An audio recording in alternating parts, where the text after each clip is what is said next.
వివాహంలో ఇద్దరు imperfect people కలిస్తే ఈచులాట, కొట్లాట ఉంటుంది. అప్పుడు ఏముంటుంది? కష్టం ఉంటుంది, గాయపరచుకోవడం ఉంటుంది. ఆ గాయపరుచుకున్న తర్వాత, కోపం తగ్గిపోయిన తర్వాత ఏం చేయాలి? నువ్వే కట్టుకట్టాలి. ఎవడైతే గాయం చేశాడో వాడే కట్టుకట్టాలి.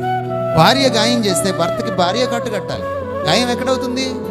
గుండెల్లో అవుతుంది. మీరు అప్పుడప్పుడు పెళ్లి కాకముందు కాలేజీకి వెళ్ళేటప్పుడు ఒక హృదయం బొమ్మేసి దాంట్లోంచి ఒక యారో వెళ్ళిపోతూ ఉంటుంది, చూసారా మీరు? అప్పుడు మీకు గాయం అంటే ఏంటో తెలియదు. పెళ్ళైన తర్వాతనే యారో స్టార్ట్ అవుతాయి. అప్పుడు గాయం ఎవరు చేశారో వాళ్ళే